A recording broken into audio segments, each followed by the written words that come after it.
90% of peach trees that look healthy will never give you a full harvest, and if you're pruning them wrong, feeding them wrong, or thinning them wrong, you could be feeding a beautiful tree that produces almost nothing for years.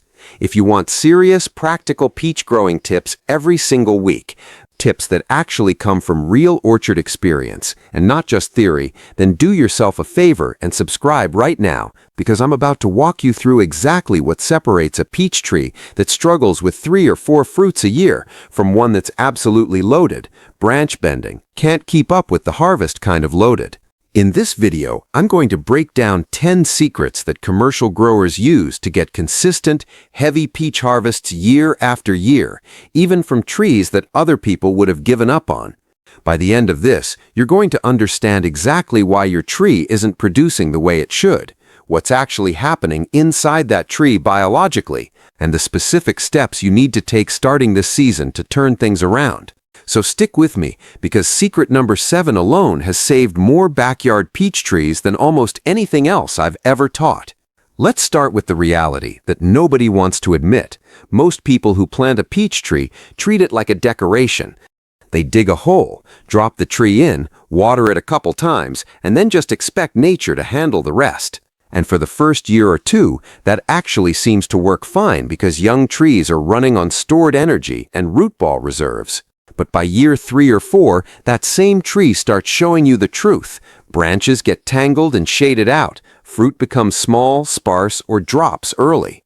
Some years you get a decent crop, and the very next year that same tree gives you almost nothing. That inconsistency, that boom and bust cycle, is the single most common complaint I hear from backyard growers, and it's almost never bad luck.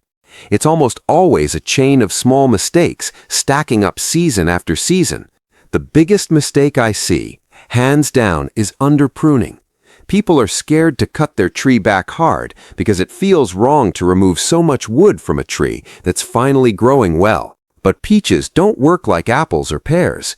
Peach trees only produce fruit on wood that grew the previous year, which means if you're not pruning aggressively every single winter, you're not creating enough new fruiting wood for the following season. The second big mistake is ignoring thinning. People let every single fruit stay on the tree because it feels wasteful to pull off perfectly good baby peaches. But an overloaded tree spreads its energy so thin that you end up with dozens of small mediocre peaches instead of a smaller number of large sweet ones, and worse, that overloading can stress the tree so badly it barely blooms the following year. The third mistake is feeding the tree at the wrong time or with the wrong balance, usually way too much nitrogen and almost no potassium or phosphorus, which pushes leafy green growth at the expense of flower and fruit development. Now let's talk about why this actually happens biologically, and I'll keep this simple because you don't need a degree in horticulture to understand it. You just need to understand how the tree is thinking. A peach tree has a limited energy budget every single year, built from sunlight, water, and stored carbohydrates in the roots and trunk. That energy has to be divided between 3 competing priorities: growing new wood and leaves, developing flower buds for next year, and ripening the fruit that's already on the tree this year. If you let the tree get overcrowded with too many branches, most of the leaves inside that canopy are shaded and barely photosynthesizing, which means they're consuming energy without producing much in return. If you let too much fruit stay on the tree, the plant funnels almost all of its available energy into ripening that fruit right now, leaving very little left over to form strong flower buds for next season. That's exactly why so many peach trees fall into that frustrating pattern of a huge crop one year followed by almost nothing the next. The tree isn't broken, it's just responding exactly the way biology tells it to respond when its energy gets thrown out of balance. So here's what professional and commercial growers actually do differently, and I want you to follow these steps closely because this is the actual blueprint. Step 1 is dormant season structural pruning, done every single winter without exception. While the tree is fully dormant, before any buds swell, you want to open up that canopy into what's typically called an open vase or open center shape. That means removing the central leader if it's still there, and selecting 3 to 5 main scaffold branches that spread outward like the spokes of a wheel. The goal is sunlight reaching every part of the canopy, because sunlight is what triggers strong flower bud development for the following year. Anything crossing through the center, anything growing straight up, and any weak, thin, whippy growth needs to go. Yes, it will feel like you're removing a shocking amount of wood, sometimes 30 to 40% of last year's growth, but that aggressive cut is exactly what forces the tree to push out strong, thick new shoots, and those new shoots are where next year's flowers and fruit will actually form. Step 2 is fruit thinning, and this has to happen early, ideally when the young fruits are still about the size of a marble to a small coin, roughly 4 to 6 weeks after bloom. Professional growers space fruit out along the branch, typically leaving one peach every 6 to 8 inches of branch length, and they remove the smaller, misshapen, or damaged fruits first, always keeping the largest, healthiest-looking one in each cluster. I know it feels wasteful pulling off dozens of little peaches with your own hands, but that single action is what allows the remaining fruit to grow larger, sweeter, and more consistent, while also protecting next year's crop by freeing up energy for flower bud formation instead of burning it all on an overloaded harvest this year. Step 3 is a proper feeding schedule built around the tree's actual growth stages instead of a single random feeding in spring. Early in the season, right around bud break, a balanced fertilizer supports that initial flush of growth. But as the season progresses into fruit development, growers shift towards something higher in potassium and lower in nitrogen, because potassium is directly tied to fruit size, sugar content, and overall fruit quality, while excess nitrogen late in the season just pushes soft, leafy growth that competes with the fruit for resources.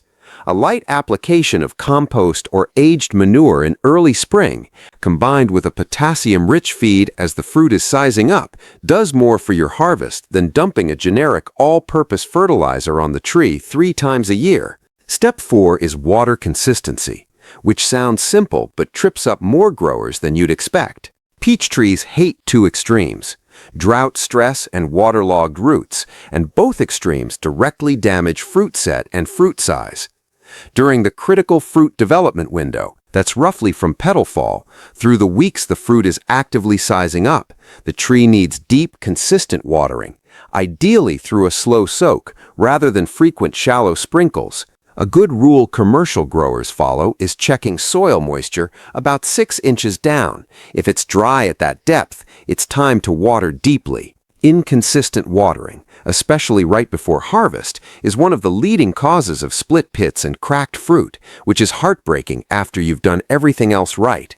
Step 5 is pest and disease management, timed around the tree's vulnerable stages rather than reactive spraying after you already see damage. Peach leaf curl, brown rot, and borers are the big 3 that destroy backyard harvests. A dormant oil spray applied in late winter before bud swell handles a huge portion of overwintering pest and disease pressure before it even becomes a problem.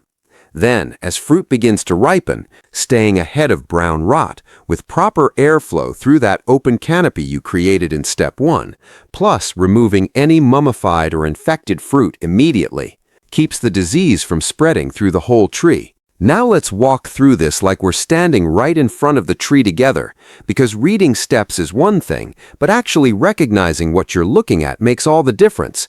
Picture your peach tree in late winter, still bare, no leaves yet. Walk around it slowly and look up into the canopy from underneath. If you can't see patches of open sky through the branches, that canopy is too dense, and that's your first sign pruning needs to be aggressive this year. Look for branches that are pencil-thin and weak, usually growing straight up toward the center. These almost never produce quality fruit and should be removed. Now look for branches about the thickness of a pencil to a finger, growing at a wide angle outward, reddish-brown in color with visible buds spaced along them. These are your prime fruiting wood from last season, and these are the branches you want to protect and encourage. Now imagine it's about a month after bloom, and you're looking at clusters of small green fruits along those branches, sometimes 3, 4, even 5 little peaches bunched together in one spot. That's exactly what needs thinning. Reach into that cluster, identify the biggest, roundest one with no blemishes, and gently twist or snip the smaller ones away, leaving that single healthy fruit with breathing room on either side. Do this along the entire branch, and yes, your bucket of thinned-out baby peaches is going to look alarmingly full, but that's precisely the sign you're doing it correctly. Now here's a question I want you to actually answer in the comments, because I read every single one. How many peaches do you currently leave on a single branch when you're supposed to be thinning? And be honest, if your answer is, I don't thin at all, just comment the word overloaded below, because I promise you that one habit alone is probably costing you half your potential harvest, and I want to see how many of you are in that same boat. Now let's get into the golden tip, the one thing that most backyard growers never even hear about, let alone practice, and it has to do with summer pruning, not just winter pruning. Most people think pruning only happens once a year during dormancy, but professional orchards also do a light summer pruning, typically right after harvest or in midsummer, and the purpose is completely different from winter pruning. Winter pruning shapes the structure and stimulates new growth. Summer pruning controls vigor and improves light penetration during the exact window when next year's flower buds are actually forming inside the wood. If your tree tends to throw huge, vigorous upright shoots in early summer, called water sprouts, and you leave them alone, they shade out the interior of the canopy right at the critical moment those flower buds are developing for next year. By removing those vigorous upright shoots in early to midsummer, you redirect the tree's energy toward bud formation instead of wasted vegetative growth. And this single habit is often the difference between a tree that fruits well every single year versus one that only performs every other year. Almost nobody does this, and it's honestly one of the most underrated techniques in home peach growing. Before we wrap up, let's talk quickly about the common mistakes that undo everything we just covered, because I want you to actually avoid these instead of learning them the hard way like I did years ago.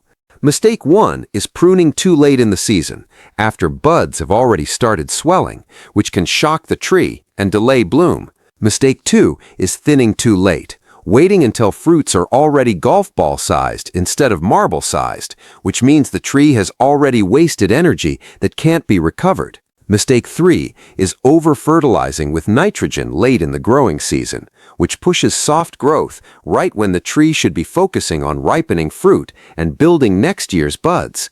Mistake 4 is ignoring mulch and soil health, planting the tree in compacted or nutrient-poor soil and expecting fertilizer alone to fix it, when a good layer of organic mulch around the base, kept away from direct contact with the trunk, does wonders for moisture retention and root health.